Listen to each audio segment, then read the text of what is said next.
கை சேர்க்காத பிரச்சனை இல்லை. ஆனால் முட்டி தைக்கூடாது. முட்டி போட்டு டேபிள் கீழே முட்டி போட்டு போய் முட்டி தேஞ்சி நெஞ்சே எலும்பு சூப் வச்சு குடிச்ச மாதிரி ஆகிடும். 100 வருடங்கள் தாண்டியும் அதிமுகவின் பொதுச் செயலாளராக எடப்பாடி பழனிசாமி தான் இருக்க வேண்டும். ஏன்னு கேட்டால் அப்போதான் நம்ம தொடர்ந்து ஜெயிச்சுட்டு போயிட்டே இருக்கலாம். இப்போ அதிமுக முடிக்க போகிறது வேறு யாரும் இல்லை, திரு எடப்பாடி பழனிசாமி. அவர் தான் அதிமுகவையே முடிக்க போறார். ஏன்னா அவர் எப்போ பிரச்சாரத்தை கிளம்ப ஆரம்பிச்சாரோ அப்போவே அவர் கூட இந்த கூட்டணி கட்சி ஒன்று கைண்டிக்கிச்சு. இன்னும் பெருசாக ஒன்றும் இல்லை, கட்சியிலேருந்து இருக்கிறவங்கலாம் முக்கியமானவங்களாம் வெளியே போயினே இருக்கிறாங்க. ஸோ நம்ம தலைவர் தளபதி சொன்ன மாதிரி, அண்ணன் உதயநிதி சொன்ன மாதிரி இப்போ ஐசியூவில் இருக்குது எதுன்னு கேட்டால் எடப்பாடி தலைமையில் இருக்கக்கூடிய அதிமுக தான். எனவே எடப்பாடி பழனிசாமி அவர்களே பேசுங்க, அரசியல் பேசு, என்ன வேணாலும் பேசு. 210 தொகுதி ஏதோ ஜெயிக்கிறேன்னு சொன்னீங்களே, 234 சொல்றது.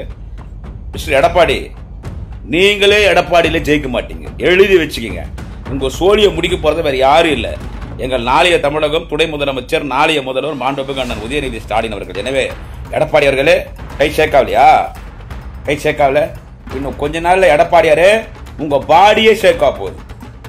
ஜட பாடியே சேர்க்காயி என்ன சொல்றது, எப்படி கட்டிடம் கீழே சரிஞ்சு விடுமோ பாம்பு வச்சாலோ அந்த மாதிரி உங்க கட்டிடம் சரிஞ்சு விடும். அதனால நண்பர்களே வணக்கம். குடியாத்தம் குமரன்.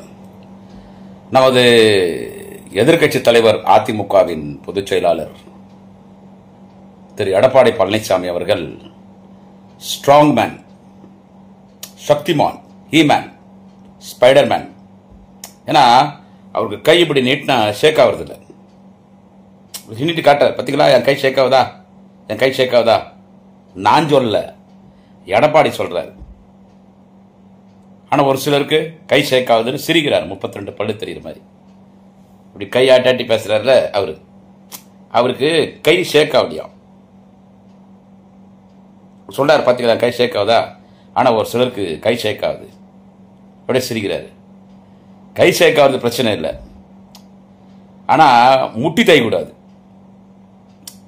முட்டி போட்டு டேபிள் கீழே முட்டி போட்டு போய் முட்டி தேஞ்சி நெஞ்சே எலும்பு சூப் வச்சு குடிச்ச மாதிரி ஆகிடும். அந்த முட்டி எலும்பு சூப் வச்சு குடிச்ச மாதிரி, நெஞ்சு எலும்பு முட்டி எலும்பெல்லாம் சூப் வச்சு குடிப்பாங்க, ஆடுது மாடுதெல்லாம். அந்த மாதிரி எடப்பாடியாரது வந்து முட்டி தேஞ்சி போச்சு. முட்டி எலும்பு சூப் வச்சு குடிச்ச மாதிரி முட்டி தேஞ்சி போச்சு. ஏன்னா அவர் டேபிள் கீழே முட்டி போட்டு போய் முட்டி தேஞ்சு போச்சு. ஒரு தலைவர்னு சொன்னால் எப்படி பேசணுமோ அப்படி பேசணும். ஸோ நான் ஒரு தலைவர் இல்லைன்றது நிரூபிக்கிறார் மாதிரி தெரியுது. இதை நான் சொல்ல, நாளைய தமிழகம் மாண்புமிகு அண்ணன் வாலிப கலைஞர் அண்ணன் உதயநிதி ஸ்டாலின் சொன்னது. அவர் சொன்னதான் நான் சொல்கிறேன். இன்னொன்று அழகாக ஒன்று சொன்னார். என்ன சொன்னார்னு கேட்டால், அவர் சொன்னது அதாவது 100 வருஷம் அண்ணன் எடப்பாடியார் உடல் நலத்தோடு ஆரோக்கியத்தோடு இருக்கணும், 100 வருடங்கள் கடந்தர் வாழ வேண்டும். இந்த மண்ணிலே அண்ணன் எடப்பாடி பழனிசாமி வாழுகிற காலமெல்லாம் அவர்தான் அதிமுகவின் பொதுச் செயலாளராகவும் எதிர்க்கட்சி தலைவராகவும் இருக்க வேண்டும். வேற யாரும் அந்த பதவி வரக்கூடாது. அண்ணன் எடப்பாடி பழனிசாமி தான் எதிர்க்கட்சி தலைவராக அவர் தான் இருக்கணும். 100 வருடங்கள் அதிமுகவின் பொதுச் செயலாளர் அவர் தான் இருக்கணும். 100 வருடங்கள் தாண்டியும் அதிமுகவின் பொதுச் செயலாளராக எடப்பாடி பழனிசாமி தான் இருக்க வேண்டும். ஏன்னு கேட்டால் அப்போதான் நம்ம தொடர்ந்து ஜெயிச்சுட்டு போயிட்டே இருக்கலாம். நமக்கு எந்த பிரச்சனை வராது அவர் எதிர்க்கட்சி தலைவராகவும் அதிமுக பொதுச் செயலாளர். ஏன்னா இப்போ அதிமுக முடிக்க போகிறது வேறு யாரும் இல்லை, திரு எடப்பாடி பழனிசாமி. அவர் தான் அதிமுகவையே முடிக்க போறார். ஏன்னா அவர் எப்போ பிரச்சாரத்தை கிளம்ப ஆரம்பிச்சாரோ அப்போவே அவர் கூட இந்த கூட்டணி கட்சி ஒன்று கைண்டிக்கிச்சு. இன்னும் பெருசாக ஒன்றும் இல்லை, கட்சியிலேருந்து இருக்கிறவங்கலாம் முக்கியமானவங்களாம் வெளியே போயினே இருக்கிறாங்க. அவர் என்ன சொல்றாருன்னா, நம்ம கூட்டணி கட்சியிலேருந்து ஒரு கட்சியாக வெளியே வரப்போதான், நம்ம கூட்டணி செதஞ்சு போகுமா. அவர் எப்போ வெளியே வந்தாரோ கூட்டணியும் போச்சு, அவர் கட்சியே போச்சு. ஒரு நாள் ஒருத்தர் வெளியே வந்துன்னே இருக்கிறாங்க. ஸோ நம்ம தலைவர் தளபதி சொன்ன மாதிரி, அண்ணன் உதயநிதி சொன்ன மாதிரி இப்போ ஐசியூவில் இருக்குது எதுன்னு கேட்டால் எடப்பாடி தலைமையில் இருக்கக்கூடிய அதிமுக தான். எனவே எடப்பாடி பழனிசாமி அவர்களே பேசுங்க, அரசியல் பேசு, என்ன வேணாலும் பேசு. 210 தொகுதி ஏதோ ஜெயிக்கிறேன்னு சொன்னீங்களே, 234 சொல்றது.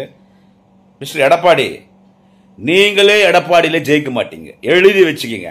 உங்க சோழியை முடிக்க போறது வேற யாரும் இல்லை, எங்கள் நாளைய தமிழகம் துணை முதலமைச்சர், நாளைய முதல்வர் மாண்புமிகு அண்ணன் உதயநிதி ஸ்டாலின் அவர்கள். எனவே எடப்பாடி அவர்களே, கை ஷேக்காவலையா? கை ஷேக்காவல, பாடியே ஷேக் ஆகுது பாருங்க. இன்னும் கொஞ்ச நேரத்தில், இன்னும் கொஞ்ச நாள்ல எடப்பாடியாரே உங்க பாடியே ஷேக் ஆக போகுது. ஜட ஜட ஜட ஜட பாடியே ஷேக் ஆகி என்ன சொல்றது, எப்படி கட்டிடம் கீழே சரிஞ்சு விடுமோ பாம்பு வச்சாலோ அந்த மாதிரி உங்க கட்டிடம் சரிஞ்சு விடும். அதனால எடப்பாடியார பெரிய மனுஷன் மாதிரி பேசுங்க, பிளக்காப்பை மாதிரி பேசாதீங்க. ஓகேவா? பெரிய மனுஷன் நடந்துங்க. பிளக்கா பசங்க தான் அப்படி பேசுவாங்க, கையாடுது காலாடுதுன்னு. ஒரு பெரிய மனுஷன்றதுனால பெரிய மனுஷன் மாதிரி பேசுங்க. ரொம்ப டீசெண்டா பதிவு போட்டுக்கிறேன். நன்றி, வணக்கம்.